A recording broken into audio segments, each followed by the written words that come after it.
Hello everyone. आज आपण 10वी SSC Maharashtra board science part 1चा 5वा चॅप्टर हीटचं 3रं लेक्चर करतोय. याच्या अगोदर 2 लेक्चर्स केलेले आहेत आपण, लेटंट हीट आणि ॲनॉमलस बिहेवियर ऑफ वॉटरवर. आणि तिथं बघितलेलं होतं आपण की ॲनॉमलस बिहेवियर कसं एक निसर्गाचं वरदान आहे, तो एक चमत्कार आहे. ते 2 लेक्चर अगोदर करण्यामागचं रिझन हे होतं की आत्ता जे बघणार आहोत आपण रिजलेशन, हा फिनॉमिनासुद्धा त्या 2 प्रॉपर्टीजवरच बेस्ड आहे. इनफॅक्ट आपण असं म्हणूयात, जे सबस्टन्सेस ॲनॉमलस बिहेवियर दाखवतात त्यांच्याचमुळं रिजलेशन किंवा त्यांच्याच बाबतीत फक्त रिजलेशन दिसतं. आपण बिस्मथचं नाव घेतलेलं होतं मागच्या लेक्चरमध्ये, परंतु बिस्मथमध्ये हा फिनॉमिना एवढा स्पष्टपणे दिसत नाही जेवढा पाण्याच्या बाबतीमध्ये दिसतो. ठीक आहे, मग चालू करूयात. रिजलेशन आपण नेहमी करतो तेच. शेक्सपियर म्हणाले होते की नावात काय आहे, पण नावातच सगळं आहे असं आपलं म्हणणं आहे. इथं बघणार आहोत आपण आता सायन्समधल्या ऑलमोस्ट सगळ्या टर्म्स ह्या लॅटिन आणि ग्रीक भाषेमधून घेतलेल्या आहेत, लक्षात घ्या. त्यामुळे त्याचे अर्थ जर व्यवस्थितपणे समजून घेतले तर कन्सेप्ट क्लिअर होणं ही काही खूप मोठी गोष्ट राहत नाही. रीचा अर्थ असतो पुन्हा, again, like recycle, redo, recompose. ठीक आहे, पुन्हा करणे एखादी गोष्ट. तर री म्हणजे पुन्हा, आणि जेलेशन शब्दाचा ओरिजिनल शब्द आहे जेलेअर ऑर गेलेअर. बघा आता याचा उच्चार जो आहे तो कोण रिजलेशन करेल तर कोण रिगेलेशन असाही करेल. ठीक आहे, आपण रिजलेशन म्हणणार. जेलेअर ह्या शब्दाचा अर्थ असतो टू फ्रीज, गोठणे. जसं पाणी गोठलं की बर्फ होते, पुन्हा गोठणे, पुन्हा फ्रीज होणे. याचा अर्थ असा झाला की ते अगोदर गोठलेलंच होतं, काही कारणानं ते लिक्विड झालं आणि ते पुन्हा गोठणार आहे.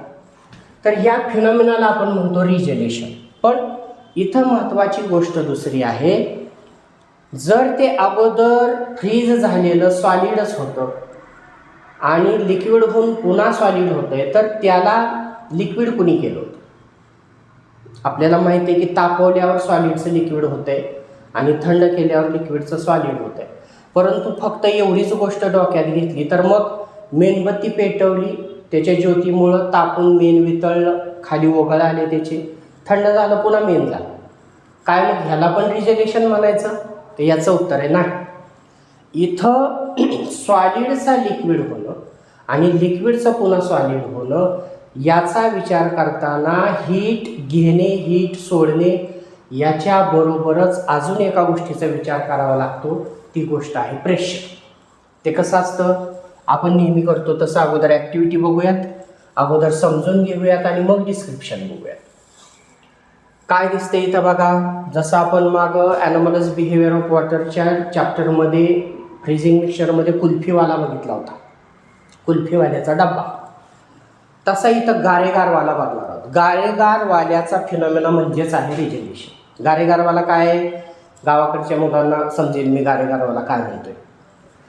बर्फाचा मोठा ब्लॉक खिसून खिसून खिसून नंतर त्याला हातानं दाबून त्याच्यामध्ये एक बांबूची काडी खून जो बर्फाचा गोळा खातो आपण, तो आहे गारेगार. तर गारेगारवाल्याच्या मागचा फिनॉमिनाच आहे रिजलेशन. काय होतं एक्झॅक्टली आपण समजून घेऊया, व्यवस्थित केअरफुली लक्ष द्या. बर्फाविषयी बोलण्याच्या अगोदर आपण दुसऱ्या गोष्टींविषयी बोलूया. कारण काय, आपल्याला माहिती आहे पाणी, आता बर्फ आहे तर 0 डिग्री सेल्सिअस आहे, तर 0 to 4च्या रेंजमध्ये पाणी काही नियम पाळत नाही, हे आपण ॲनॉमलस बिहेवियरमध्ये बघितलेलं आहे. त्यामुळे पाणी सोडून बाकीच्यांच्या बाबतीत बोलूया. काय असतं बाकीच्यांच्या बाबतीत? Other substances. ठीक आहे, अदर सबस्टन्सेसमध्ये काय असतं, जर प्रेशर वाढवलं एखाद्या सबस्टन्सवर तर त्याचा मेल्टिंग पॉईंट पण वाढतो. बघा एखाद्या सबस्टन्सवर प्रेशर वाढवलं तर मेल्टिंग पॉईंट वाढतो आणि प्रेशर कमी केलं तर मेल्टिंग पॉईंट पण कमी होतो. ठीक आहे. पण आपण म्हणतोय की पाणी विचित्र वागतंय बाकीच्यांपेक्षा, असंगत आचरण, ॲनॉमलस बिहेवियर. पाणी तसं करत नाही. वॉटर ते 0 डिग्री सेल्सिअसला काय होतंय? फ्रीज, गोठतंय. याचाच अर्थ हा त्याचा काय आहे? Freezing point. ठीक आहे. आणि 0 डिग्री सेल्सिअसला जेवढा फ्रीजिंग असतो तेवढाच मेल्टिंग असतो का? म्हणजे 0 डिग्रीलाच पाण्याचं बर्फ होत आहे आणि तापवत चाललं तर 0लाच बर्फाचं पाणी होतं आहे. त्याच्यामुळं 0 डिग्री सेल्सिअस हा त्याचा मेल्टिंग पॉईंट पण आहे. ओके. पण बाकीच्या सबस्टन्सेसच्या बाबतीमध्ये बघितलं, अदर सबस्टन्सेस, काय दिसलं? प्रेशर वाढवलं की मेल्टिंग पॉईंट वाढतंय, कमी केलं की कमी होतंय. याचं उलटं होतंय. प्रेशर वाढला की याचा मेल्टिंग पॉईंट जो की 0 डिग्री सेल्सिअस आहे तो 0पेक्षा कमी होतो. अगोदर हा फरक समजून घ्या, मग ही ॲक्टिव्हिटी समजेल. पाण्यावर म्हणजेच बर्फावर, सॉलिड वॉटर आहे, बर्फावर प्रेशर वाढवला की मेल्टिंग पॉईंट बाकीच्यांचा वाढतो पण याचा मात्र कमी होतो. किती कमी होतो समजण्यासाठी घेऊयात. समजा प्रेशर दिल्यामुळं आता मेल्टिंग पॉईंट 0 डिग्री सेल्सिअसच्या ऐवजी -10 डिग्री सेल्सिअस झाला. म्हणजे काय? जिथं तुम्ही प्रेशर दिलंय तिथलं जे बर्फ आहे ते आता 0 डिग्री सेल्सिअसला फ्रीज नाही होणार, ते -10 डिग्री सेल्सिअस गेला त्याचा फ्रीजिंग पॉईंट, मेल्टिंग पॉईंट. ठीक आहे. याचा अर्थ 0 डिग्री सेल्सिअसला आपण इथं बोललोय जो मेल्टिंग आहे तोच फ्रीजिंग आहे. जर -10ला त्याचा बर्फ होणार असेल तर आत्ता तर 0 डिग्री सेल्सिअस आहे तिथं, म्हणजे आता ते -10 शिवाय गोठणार नाही, म्हणजे 0लाच त्याचं पाणी होईल. लक्षात घ्या कायचं, 0लाच त्याचं पाणी होईल. 0ला पाणी होईल आणि कितीला बर्फ होणार आहे? -10ला. ओके. आता बघा इथं काय झालं. एक बर्फाची मोठी लादी घेतली आहे, ब्लॉक घेतलाय आणि एक तार घेतली आहे, त्याच्या बाजूला 2 वजनं बांधले आणि ते ह्या बर्फाच्या लादीवर आपण असं ठेवणार. खाली ह्या लोंबकळणाऱ्या वजनांमुळं या तारेच्या या भागात काय क्रिएट होणार आहे? प्रेशर. ओके. आणि वजनामुळं प्रेशर वाढला. इथं प्रेशर वाढला की काय होतंय म्हटलं होतं आपण? मेल्टिंग पॉईंट कमी होते. याचाच अर्थ एवढ्याच भागात वाढलेल्या मेल्टिंग पॉईंटमुळं बर्फाचं काय होणार आहे? पाणी तारेच्या खालच्या रिजनमध्ये. आणि ती तार आता अशी वजनामुळं खाली काचत काचत काचत, ज्याला आपण घुसत जाणार आहे म्हणणार आहे, वजनामुळं आतमध्ये खचत जाणार. आणि काही वेळ वाट बघितल्यानंतर ती तार अशीच आत घुसत घुसत घुसत घुसत बर्फाच्या लादीच्या दुसऱ्या भागातनं खाली निघणार आहे. मग आता एखादा सबस्टन्सला जर तुम्ही असा आरपार काही, जसा कर्वत आहे, आरपार काही असं इकडल्या एंडकडून खालपर्यंत काढलं तर त्याचे 2 तुकडे होतील. मग बर्फाच्या लादीचे पण 2 तुकडे व्हायला पाहिजे होते, पण तसं होत नाही. हेच रिजनेशन. मग असं का नाही होत त्याचं उत्तर इथं आहे. तार जिथं आहे तेवढ्याच भागात प्रेशर वाढल्यामुळं मेल्टिंग पॉईंट 0च्या ऐवजी किती झाला? -10. याचा अर्थ इथं 0 आहे पण त्याचा मेल्टिंग पॉईंट खूप खाली गेला, म्हणजेच फ्रीजिंग पॉईंट कमी झाला आणि त्याच्यामुळं तिथलं पाणी फ्रीज नाही होणार, तिथला बर्फ फ्रीज नाही होणार, त्याचं काय झालं? पाणी झालं. पण जसे की तार पुढं गेली, खाली गेली, समजा तार हा आईस ब्लॉक आहे, तार इथं होती, तुम्हाला समजण्यासाठी तार इथं होती, ती खचत खचत खचत खचत खाली गेली, तर आता बर्फाच्या वरच्या भागातला प्रेशर जो आहे तो कमी झाला. मग जर प्रेशर वाढल्यावर मेल्टिंग पॉईंट कमी होत असेल तर प्रेशर कमी झाल्यावर मेल्टिंग पॉईंट काय होईल? पुन्हा वाढेल. याचा अर्थ तार खाली गेली की -10, परत -10चं 0 झालं म्हणजे वाढलं. म्हणजे तार खाली गेली की पुन्हा ते जे तुकडा पडायला लागलेला होता त्याच्यावरचं पुन्हा पाणी. पाणी जे होतं ते पुन्हा बर्फ बनतं. म्हणजे ती तार बर्फाला खाली कापत चालली आणि वर तार पुढे गेली की वरचं बर्फाचं झालेलं पाणी पुन्हा बर्फ बनायला लागलंय. त्याच्यामुळं ते खाली कट होत चाललंय आणि वरनं जोडत चाललंय. हाच फिनॉमिना आहे रिजेनेशन. प्रेशर आणि त्या वर्डिंगमध्ये हे आलं पाहिजे. प्रेशर या गोष्टीत महत्वाचं आहे. ओके. मग आता ज्या ठिकाणी तार आहे तिथं बर्फाचं पाणी होतंय, पण टेम्परेचर तर तेवढंच आहे 0 डिग्री सेल्सिअस. मग आता इथं काय आठवायला पाहिजे तुम्हाला? There is a transformation of phase from solid to liquid but no change in temperature means at constant temperature. कोणाविषयी बोललो होतो असं आपण? Latent heat. याचा अर्थ रिजेनेशनचा ॲनॉमलस बिहेवियर बरोबर पण संबंध आहे आणि लेटंट हीट बरोबर पण संबंध आहे. काय होते? या ठिकाणी बर्फाचं पाणी होतं. कधी होतं बर्फाचं पाणी? हीट घेतल्यावर. आपण बघितलेलं होतं 0 to 4 ग्राफ हटवा लेटंटमधला. याचा अर्थ हे बर्फ हीट ॲब्झॉर्ब करत आहे आणि ती तार खाली गेली की पुन्हा त्याचं बर्फ बनतंय. लिक्विड झालं होतं त्याचं पुन्हा बर्फ बनतंय. म्हणून तर आपण रिजेनेशन शब्दाचा अर्थ काय बघितलाय? To fridge again. प्रेशर आहे तोपर्यंत पाणी होते आणि तार खाली गेली, प्रेशर कमी झालं की त्या पाण्याचं पुन्हा बर्फ होतंय. ठीक आहे. दिस इज रिजेनेशन. आणि इथंच आहे लेटंट हीट. बर्फाचं पाणी व्हायला ॲट कॉन्स्टंट टेम्परेचर 0च आहे. टेम्परेचर 0लाच बर्फाचं पाणी झालं आणि तार पुढे गेली की 0लाच पुन्हा पाण्याचं बर्फ झालं. म्हणजे at constant temperature there is a change in transformation in phase solid to liquid, liquid to gas. म्हणजे रिजेनेशनचा लेटंट हीटशी संबंध आहे. हा आपल्याला पुढे एक क्वेश्चन विचारला, त्याचं उत्तर आहे लक्षात घ्या. ठीक आहे. चला मग जाऊयात पुढं. आता परत आपण नेहमी करतो तेच, इथं जे डिस्कस केलंय तेच इथं पुढं असणार आहे इन डिस्क्रिप्शन.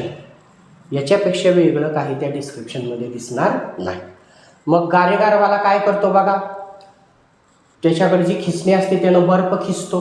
श्रेड, इथं शब्द काय येणार आहे? शब्दांकडे पण लक्ष असू द्या. श्रेड, श्रेडचा अर्थ असतो खिसणे आणि तुकडे पाडणे. बघा, ज्यावेळेस बर्फ गारेगारवाल्यानं खिसला तर हे बर्फाचे तुकडे आहेत असे. अनेक तुकडे, बारका भुगा झाला त्याचा. आता हे जे खिसलेलं आहे तो कुठं गोळा करतोय? हातात. आणि एकदा खिसून झालं, आतमध्ये काळी टाकली की तो काय करतो? दाबतो. बरोबर आहे. बघा, लाकडाचा भुसा घेतला आणि त्याला पुन्हा हाताने दाबलं म्हणून त्याचा काय लाडू बनल का? नाही बनत. आपला प्रश्न आहे, मग हे तुकडे तुकडे झालेले बर्फाचे तुकडे परत कसे जोडले जातात? त्याचंच उत्तर आहे रिजेनेशन. का जोडले जातात? बघा, तो दाबतोय म्हणजे काय करतो? प्रेशर. प्रेशर वाढलं की बर्फाचा मेल्टिंग पॉईंट काय झाला? 0च्या ऐवजी -10 झाला.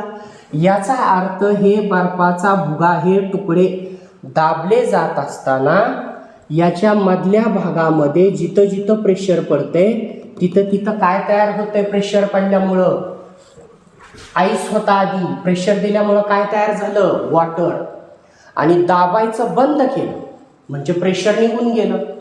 मग याच्यात काय होतं बघा, ती जी तार अशी कापत खाली चालली तर जिथं कापते तिथं प्रेशर जास्त आहे म्हणून बर्फाचं झालं पाणी, आणि तार खाली गेली म्हणजे प्रेशर कमी झालं की लगेच वरच्या भागात जे पाणी बनलेलं होतं त्या पाण्याचं पुन्हा झालं बर्फ. तेच या बाबतीत पण होते. गारेगारवाला असा प्रेस करतो बर्फाचा तो भुगा, बर्फाचे तुकडे, त्यावेळेस त्याच्या मधल्या भागात पाणी तयार होतं आणि तो दाबायचं बंद करतो की पुन्हा त्या पाण्याचं बर्फ होतं आणि त्यामुळं हे सगळे तुकडे एकमेकांशी जोडले जातात आणि बर्फाचा गोळा तयार होतो. हेच आहे रिजेनेशन. म्हणजे आपल्याला इथं आपल्या अख्ख्या कन्सेप्टमध्ये एवढंच सांगायचं आहे, बाकीच्या सबस्टन्सेसच्या केसमध्ये प्रेशर वाढल्यावर मेल्टिंग पॉईंट वाढतो, कमी झाल्यावर कमी होतो, परंतु बर्फाच्या केसमध्ये याचं का वेगळं आहे? कारण ॲनॉमलस बिहेवियर. बर्फाच्या केसमध्ये प्रेशर वाढल्यावर बाकीच्यांसारखा मेल्टिंग पॉईंट न वाढता कमी होतो आणि त्याच्यामुळं त्याच टेम्परेचरला बर्फ राहत नाही, तर ते पाणी बनतं आणि प्रेशर काढले की पुन्हा बर्फ बनतो. अगेन जेलेशन टू फ्रीज, पुन्हा बर्फ बनणे. क्लिअर झालं हे? चला मग आता आपण शब्दात डिस्क्रिप्शन बघूयात. Regelation, you may have seen the preparation of an ice ball. हा गारेगार विषयीच बोलतोय पहा. Preparation of ice ball is nothing but the making the गारेगार. आइस बॉल इज द गारेगार, बर्फाचा गोळा. अँड आइस स्लॅब, हे आहे आइस स्लॅब म्हणजेच बर्फाचा ब्लॉक. इज श्रेडेड, श्रेडेड शब्द आत्ताच बोललो होतो पहा, खिसणे, आणि खिसल्यामुळं त्याचे बारीक बारीक तुकडे होतील. Then shredded ice is pressurised, भुगा केलेला आईस पुन्हा दाबला जातो. Around the tip of a stick, आतमध्ये जी पकडण्यासाठी काडी टाकली बांबूची. To prepare the ice ball. बघा हे सगळे बर्फाचे तुकडे आहेत आणि त्याच्यामध्ये काय केलं आहे, पकडण्यासाठी एक काडी टाकली स्टिक आणि त्याला प्रेशराईज करून बर्फाचा गोळा बनवला. ठीक आहे. काळा बर्फाचा गोळा नसतो कुठं, त्याला थोडासा कलर देऊ आपण. टाकला कलर, मल्टी कलर करू, परत केला कलर, 3 कलरचा करू आणि असा 3 कलरचा बर्फाचा गोळा बनवून खाल्ला. चला आपण काय बर्फाचा गोळा खायला मिळालो तर पुढचं बघूयात. Okay. How does the shredded ice convert into solid ice ball. बघा हेच आहे रिगेलेशनचा अर्थ. श्रेडेड आइस म्हणजे तुकडे केलेला खिसलेला आइस, हा पुन्हा सॉलिड आइस बॉलमध्ये कसा कन्वर्ट होतो. सॉलिड आइस बॉलमध्ये कसा कन्वर्ट होतो याचं उत्तरच आहे regelation. If two small pieces of ice are taken, बर्फाचे 2 तुकडे घ्या आणि थोडा वेळ एकमेकांवर दाबून धरा. दाबल्यामुळं काय होईल, दोघांचा मधला जो भाग आहे तिथं पाणी तयार होईल आणि दाबायचं सोडून दिलं की त्या पाण्याचं पुन्हा बर्फ होईल, म्हणजेच ते 2 तुकडे चिकटतील. आणि तेच कारण आहे, हे बर्फाचे 2 तुकडे व्हायला पाहिजे होते पण झाले नाहीत, रिजेलेशन. चला तर असे 2 तुकडे pressed against each other for a while म्हणजे थोडा वेळ, they stick to each other. How and why does this happen, याचं उत्तर आहे रिजेलेशन. ट्राय दिस बघितलं आपण, त्याचं डिस्क्रिप्शन बघूया ह्या ॲक्टिव्हिटीमध्ये. ऑब्झर्वेशन, वायर ग्रॅज्युअली पेनिट्रेट म्हणजे घुसणे, आरपार जाणे, त्याला कापत, बर्फाला आरपार जाणे. आरपार म्हणजे कळतं का, वरच्या सरफेसपासनं वजनामुळं ते कापत कापत कापत कापत आत घुसत चाललंय, त्याला इथं पेनिट्रेट म्हणते. तर आइस स्लॅबमध्ये, आइस स्लॅबच आहे बर्फाचा ब्लॉक, लादी. ओके. आणि after some time wire comes out of the lower surface, अशी कापत कापत कापत वरच्या सरफेसवर ठेवलेली वायर खालच्या सरफेसनं निघते. पण तरीही या आइस स्लॅबचे 2 तुकडे होत नाहीत. Lower surface of the ice slab, however ice slab doesn't break. याचंच क्वेश्चन आहे, हाच क्वेश्चन आहे आणि याचंच उत्तर आहे रिजेलेशन. बघा चला, रिजेलेशन काय फक्त पुस्तकात दिलंय तिथंच घडतं असं नसतं. बघा स्केटिंग माहिती आहे तुम्हाला, स्केटिंग जरा स्केटर जे आहे त्याचे जे शूज आहेत त्याच्याकडे बघा, त्याला शूजवरनं बर्फावरनं घसरायला सोपं जावं म्हणून असे खाली ब्लेड्स असतात, ब्लेड्स, मेटल ब्लेड्स शूजला लावलेले. ठीक आहे. मग आता तेच आहे जे वर बघितलंय. काय होतं, स्केटर ज्या वेळेस स्केटिंग करायला सुरुवात करतो तर या ब्लेड्सवर त्याच्या बॉडीचं वजन पडतं. म्हणजे तुम्ही काय लावता इथं, प्रेशर लावल्यामुळं बघा हे ब्लेड आहे आणि हा बर्फ आहे, पूर्ण बॉडीचं प्रेशर इथं आल्यामुळं याच्या आणि याच्या कॉन्टॅक्टच्या ठिकाणीच फक्त पाणी तयार होतं. कारण रिझन बघितलंय आपण, प्रेशर अप्लाय केलं की बर्फाचा मेल्टिंग पॉईंट कमी होतो आणि त्यामुळं झिरोलाच बर्फ न राहता पाणी बनतं आणि तेवढ्यापुरतं पाणी बनल्यामुळं या शूजला घसरणं सोपं जातं. आणि मग तो स्केटर जो घसरत पुढे गेला की इथं जे पाणी बंद होतं याचा अर्थ त्याच्यावरचं प्रेशर गेलं निघून, तर ते पाणी पुन्हा बर्फ बनतं. म्हणजे तो जिथं जिथं घसरणार आहे तिथंच फक्त पाणी बनतं आणि घसरत पुढे गेला की मागच्या झालेल्या पाण्याचा पुन्हा बर्फ बनतो. हेच रिजलेशन आहे, लक्षात घ्या. स्केटिंग नंतर अजून कुठं होतं, हिमनद्या, ग्लेशियर्स, भले मोठे 5-50 किलोमीटर पसरलेले बर्फाची मोठी लादी म्हणजेच हिमनदी. मग त्या वरच्या बर्फाच्या प्रेशरमुळं त्याच्या तळाला थोडासा पाण्याचा थर तयार होतो आणि त्यामुळं जणू काही ही वरची एवढी मोठी बर्फाची लादी त्या तळाला झालेल्या पाण्यावर घसरत घसरत घसरत पुढं सरकत राहते. अर्थात घसरण्याचा वेग खूपच कमी असतो, 2-4 दिवसातनं एखादा सेंटीमीटर ते पुढं सरकत असतं आणि तिला आपण हिमनदी, बर्फाची नदी म्हणतो. ठीक आहे, जॉग्राफीमध्ये तुम्ही बघितलं असेल पहा, हिमनदी आणि तिच्या तळाला घर्षणामुळं जमिनीचे कशा प्रकारचे वेगवेगळे रूपं तयार होतात ते. ओके, म्हणजे तिथं सुद्धा रिजलेशनच फिनॉमिना आहे, इथं सुद्धा रिजलेशनच फिनॉमिना आहे. बघा, the phenomena in which the ice converts into liquid. आईसचं लिक्विड होतंय पण कशामुळं ते महत्वाचं आहे. Ice converts into liquid due to applied pressure. आणि रिकन्वर्टला शब्द काय वापरलाय आपण, रिजलेशन. रिकन्वर्ट म्हणजे काय, आईस म्हणजेच काय, सॉलिड म्हणजेच पाणी काय झालं, फ्रीज. मग आपल्या रिजलेशनचा अर्थच आहे की री म्हणजे अगेन आणि सॉलिड होणं म्हणजेच फ्रीज होणं, अगेन फ्रीज होणं. वन्स कधी होतं असं, once the pressure is remove. यालाच आपण वरच्या एक्सप्लेनेशनमध्ये म्हटलेलं होतं, प्रेशर दिलं की मेल्टिंग पॉईंट कमी होतंय म्हणजेच पाणी होतंय आणि प्रेशर कमी केलं की पाण्याचं पुन्हा बर्फ होतंय, तेच आहे. आणि जर एक्झाममध्ये विचारली तर ही डेफिनेशन आहे अशीची अशी, ही डेफिनेशन सांगता आली पाहिजे. चला मग आता त्या लादीच्या एक्सपेरिमेंट विषयीचं डिस्क्रिप्शन आहे. Melting point of the ice becomes lower than 0 degree Celsius due to pressure. Explain केलं आहे आपण. मीन्स ॲट 0 डिग्री सेल्सिअस त्याचा मेल्टिंग पॉईंट कमी झाल्यामुळं 0ला आईस राहणार नाही, तो काय बनेल, पाणी बनेल. का तर 0 डिग्री सेल्सिअस त्याचा मेल्टिंग पॉईंटच नाही राहिला. मेल्टिंग पॉईंट तर कमी झाला, मेल्टिंग पॉईंट 0पेक्षा कमी झाला आणि तिथं तर टेम्परेचर 0च आहे.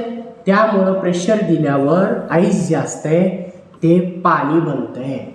आणि जसं की प्रेशर जो असतो तो कमी केला, मेल्टिंग पॉईंट अगेन 0 होतो आणि त्याच्यामुळं झालेलं पाणी पुन्हा आईस अगेन, झालेलं पाणी पुन्हा बर्फ बनतं. दिस इज रिजलेशन. आणि हे कारण आहे, वरच्या क्वेश्चनचं उत्तर आहे हे, ती तार त्या बर्फाच्या लादीच्या आर पार गेली तरी बर्फाच्या लादीचे 2 तुकडे का नाही झाले, हे त्याचं उत्तर आहे. म्हणजे तार पुढं सरकत गेली तेवढ्यापुरतं पाणी बनलं, पण तार पुढं गेली तर पुन्हा त्या पाण्याचं बर्फ झालं आणि म्हणून त्याचे 2 तुकडे झाले नाहीत. चला आता ह्या सगळ्या टॉपिकवर काही क्वेश्चन्स आहेत, बघा बरं. Some brainstorm. काय म्हणतंय, in the above experiment wire moves through the ice slab, however the ice slab doesn't break, why. असाच्या असा क्वेश्चन आणि ह्याच्यावर दिलेलं त्याचं असाच्या असं उत्तर. चला, इज देअर एनी रिलेशनशिप. कशातली रिलेशनशिप विचारतोय बघा क्वेश्चन आपल्याला. Is there any relationship of latent heat. सांगितलं आपण लेटंट हीट विथ रेग्युलेशन, तर याचं उत्तर आहे यस. काय संबंध आहे? बर्फाचं प्रेशरमुळं पाणी झालं, याचाच अर्थ बर्फानं हीट ॲब्झॉर्ब केली, पण त्याचं टेम्परेचर तेवढंच राहिलं आहे, झिरोच. आणि प्रेशर कमी झाल्यावर त्याचं पाण्याचं पुन्हा बर्फ झालंय आणि टेम्परेचर मात्र तेवढंच राहिलंय. म्हणजे पाण्याचा बर्फ आणि बर्फाचं पाणी हे दोन्ही 0 डिग्री सेल्सिअसलाच गळत राहील. At constant temperature there is a phase change, म्हणजेच लेटंट हीटचा संबंध आहे. बर्फाचं पाणी होताना हीट ॲब्झॉर्ब झाली, पाण्याचं बर्फ होताना हीट रिलीज झाली. Endothermic and exothermic. म्हणून ह्याचं उत्तर आहे yes. Okay. You know that as we go higher than the sea level the boiling point of the water decreases. हे सेपरेट क्वेश्चन ट्रू फॉल्स म्हणून सुद्धा तयार करायला पाहिजे का? जसं आपण सी लेवल, समजा ही जमीन आहे आणि हे ॲटमॉस्फिअर आहे, वर आभाळ, ढग वगैरे वगैरे वगैरे. तुम्ही शिकलाय जॉग्राफीत काय, जसं वर जाल तसं ॲटमॉस्फिअरचं प्रेशर काय होत जातं, प्रेशर कमी होत जातं. आणि जमिनीजवळ जेवढे असाल तेवढं प्रेशर काय असतं, जास्त असतं. ओके. हे काय म्हणतंय, सी लेवलपासून समजा तुम्ही डोंगरावर चढताय, माउंट एव्हरेस्ट. ओके. इथं आहात तुम्ही, नंतर इथं चढलात तुम्ही, नंतर इथं चढलात तुम्ही. जास्त वर नका जाऊ, चांगलं नसते. इथं चढलात तुम्ही, वर जाईल तसं ॲटमॉस्फिअरचा प्रेशर कमी होतो. का तर हवा विरळ होते. खालच्या लेअरमध्ये हवा दाट असते तर ऑक्सिजन भरपूर असतो. माउंटेनियर्स पाठीवर ऑक्सिजनचे सिलेंडर का नेतात कळलं का? मग हवा विरळ झाली की ऑक्सिजनचं प्रमाण कमी होतं, श्वास घ्यायला त्रास होतो. इथं तसं नसतं. ॲटमॉस्फेरिक प्रेशर वर जाईल तसं कमी होतं आणि प्रेशर कमी झालं की बॉइलिंग पॉईंट कमी होतो. लक्षात घ्या, बॉइलिंग पॉईंट कमी होतो. ह्या फिनॉमेनाचा डेली लाईफमध्ये कुठं उपयोग करतो का आपण? करतो. बघा काय रिलेशन आहे, प्रेशर वाढलं की बॉइलिंग पॉईंट वाढतो आणि प्रेशर कमी झालं की बॉइलिंग पॉईंट कमी होतो. हे डेली लाईफमध्ये कुठं बघता तुम्ही? दररोज बघता, पण बघत काय नाही. प्रेशर कुकर नावच आहे त्याचं, प्रेशर कुकर. बघा साधी सिंपल गोष्ट आहे, भांड्यात काहीही शिजवताना झाकून शिजवलं तर लवकर शिजतंय का उघडं ठेवल्यावर? हा, ऐकू आलं मला उत्तर, झाकून ठेवल्यावर. ओके. मग साधं झाकून ठेवण्यापेक्षा एकदम एअर टाईटच झाकून ठेवलं. प्रेशर कुकरचं झाकण असते एकदम घट्ट असते आणि त्याच्या कपॅसिटीच्या वर प्रेशर गेले की शिट्टी होते. बरोबर आहे. तर का असं होतं, हे भांड आहे, याच्यात काहीतरी उकळत आहे, तुम्ही त्याच्यावर ठेवलं झाकण, तर याच्यावर काय कोंडते, त्याची वाफ. आणि वाफ कोंडल्यामुळं ती वाफ खालच्या शिजणाऱ्या लिक्विडवर प्रेशर टाकते. आणि रूल काय आहे, प्रेशर वाढला की बॉइलिंग पॉईंट वाढतो. म्हणजे जेवढी जास्त वाफ कोंडली जाईल तेवढं ते उशिरा उकळेल, बॉईल उशिरा होईल. त्यामुळं उघड्या भांड्यात शिजवलं तर आपण बघितलं पाणी 100 डिग्री सेल्सिअसला उकळतं. आणि लेटंट हीटमध्ये बघितलं आहे, एकदा उकळायला लागलं की कितीही वेळ उकळत बसा त्याच्यावर टेम्परेचरच जात नाही. म्हणजे उघड्या भांड्यात शिजवताना एकदा उकळायला लागलं किती जाळ घातला तरी त्याचं टेम्परेचर न वाढल्यामुळं त्याला शिजायला जास्त वेळ लागतो. पण प्रेशर कुकरनं जर झाकलं आणि त्याचा बॉइलिंग पॉईंट वाढला, म्हणजे पाणी 100ला उकळायच्या ऐवजी आता 120ला उकळेल. याचा अर्थ कुकरच्या आत 20 डिग्री सेल्सिअस एवढी एक्स्ट्रा हीट कोंडली आपण, आणि जास्त हीट कोंडल्यामुळं लवकर शिजते. This is the mechanism behind working of pressure cooker. आता भात खाताना आठवा आहे, कोंडलेल्या वाफेमुळं बॉइलिंग पॉईंट वाढला, 100चा 120 झाला. याचा अर्थ कुकरमध्ये जास्त हीट कोंडली, जास्त हीट कोंडल्यामुळं लवकर शिजलं. तेच आता इथं काय म्हणतंय, समजा ह्या माउंटेनियरला लागली भूक आणि त्याने माउंट एव्हरेस्टवर मांडली 3 दगडाची चूल, पण कुकर नाही नेला गडबडीमध्ये, घरातून निघताना नुसती कढईच नाही आणि त्याच्यामध्ये पाणी ओतलं, तांदूळ टाकला, लागलं उकळायला. आता इथं काय म्हटलं, ॲटमॉस्फिअरचं प्रेशर काय आहे, वर कमी आहे. प्रेशर कमी असेल तर बॉइलिंग पॉईंट काय होईल, कमी. म्हणजे जमिनीवर असताना पाणी 100 डिग्री सेल्सिअसला उकळतंय, वर जाऊन उघड्यावर शिजवलं तर पाणी 50-60 डिग्रीलाच उकळायला लागलं. म्हणजे आता कितीही वेळ त्याला जाळ घाला, 50-60 डिग्रीच्या वर ते गरमच नाही होणार. आणि त्याच्यामुळं तिथं कुकरमध्ये शिजायला, आपलं त्या कढईमध्ये भांड्यामध्ये शिजायला खूपच वेळ लागेल.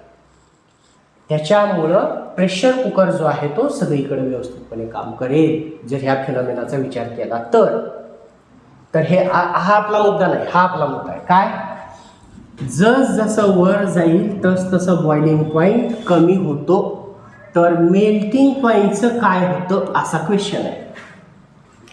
पुन्हा तेच, याचं उत्तर आहे डिपेंड करतं तुम्ही कोणाचा विचारताय. म्हणजे काय, अदर सबस्टन्सेस. परत अदरला पाण्याला सेपरेटच करून डिस्कस करायचं आहे पाहिजे. जसं काय म्हणलं, बॉइलिंग पॉईंट, प्रेशर वाढलं की बॉइलिंग पॉईंट वाढतो, प्रेशर कमी झालं की बॉइलिंग पॉईंट कमी होतो. हे अदरसाठी बरोबर आहे. परंतु पाण्याचं 2 मिनिटापूर्वीच काय बघितलं होतं आपण, 0 to 4 डिग्री आईस जर असेल, आईस, तिथं काय होतं, प्रेशर वाढला की मेल्टिंग पॉईंट कमी होतो आणि प्रेशर कमी झाला की मेल्टिंग पॉईंट वाढतो. तर इथं विचारलं होतं उंचीवर काय आहे बघा, ॲटमॉस्फिअर प्रेशर कमी आहे. प्रेशर कमी असेल तर बर्फाचा मेल्टिंग पॉईंट काय होईल, वाढेल. त्यामुळं या प्रश्नाचं उत्तर आहे, तुम्ही प्रश्न कोणाविषयी विचारताय तर इथं विचारलाय सॉलिड म्हणलंय, बर्फ नाही म्हणलं.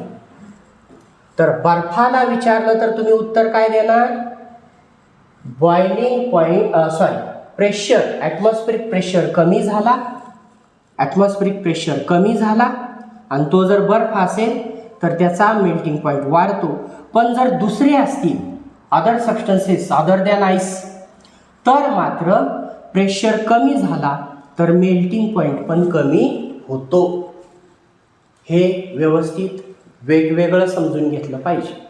याचं उत्तर पाण्यासाठी वेगळं आहे. इथं क्वेश्चन सॉलिड विचारला आहे म्हणजे तो मेणासाठी त्याचं उत्तर वेगळं असेल आणि बर्फासाठी त्याचं उत्तर वेगळं असेल. ते काय असेल तर हे असेल, रिलेशन उलट आहे. चला शेवटचा question, can you tell, we feel that some objects are cold and some are hot, is this feeling related in some way. म्हणजे हे जे गार गरम लागतंय हात लावल्यावर, याचा आपल्या बॉडी टेम्परेचरशी काही संबंध आहे का, तर याचं उत्तर आहे 100% आहे. का 100% आहे, आपण मागच्या लेक्चरमध्ये बघितलेलं आहे, energy always flows from higher level to low level. समजा कुकर आहे जस्ट गॅसवरून उतरवलेलं, चुलीवरून उतरवलेलं, कुठूनही उतरवा, गरम आहे, हात लावला तर भाजते. का, त्याच्याकडे हीट एनर्जी जास्त आहे ना, आपल्या बॉडीकडे हीट एनर्जी कमी आहे. आणि बर्फाला हात लावला तर थंड लागतंय. का, आपल्या बॉडीकडे असणारी हीट एनर्जी बर्फापेक्षा जास्त आहे. Therefore heat energy will start to flow from body to बर्फ, आणि कुकरच्या केसमध्ये फ्रॉम कुकर टू बॉडी. म्हणजे हीट यायला लागली म्हणून चटका बसला, हीट चालली म्हणून थंड लागायला. याचा अर्थ आपल्याला जे टच केल्यावर गार गरम फील होत असतं त्याचा आपल्या बॉडी टेम्परेचरशी 100% संबंध आहे. आपल्या बॉडी टेम्परेचरपेक्षा जे कमी टेम्परेचरचं असेल त्याला टच केलं तर थंड वाटेल, आणि जे जास्त टेम्परेचरचं असेल त्याला टच केलं तर गरम लागेल. आणि म्हणून याचं उत्तर आहे यस, याचा आपल्या बॉडी टेम्परेचरशी संबंध आहे. तर हे होतं आपलं आजचं लेक्चर. अपेक्षा करूयात परत तेच, आपण जेवढं सिम्प्लिफाईड करता येईल तेवढं केलेलं आहे. आणि तुमच्या एक्झाम पिरियडमुळं आणखीन काही एक्झाम्पल सेट टाकता आली असती, पण आपण ते थोडंसं शॉर्ट करायचा प्रयत्न करतो आहे, तुम्हालाही थोडक्यात ते एक्झामच्या दृष्टिकोनातून समजावं. त्यासाठीच आपण हे जे एक्झाम पुस्तकात आपले विचारलेले क्वेश्चन्स आहेत त्याची उत्तरासहित त्याची लिंक लावून आपण त्याला एक्सप्लेन केलेलं आहे. यावर तुम्हाला आणखीन काही हवं असेल, लागणार असेल, आणि लेक्चर पण कसं झालं, काय वाटलं, समजलं का, जरा सांगत चला, म्हणजे मलाही कळत राहते यात अजून काय करावं लागतंय का. ओके, ठीक आहे, थांबूयात आता.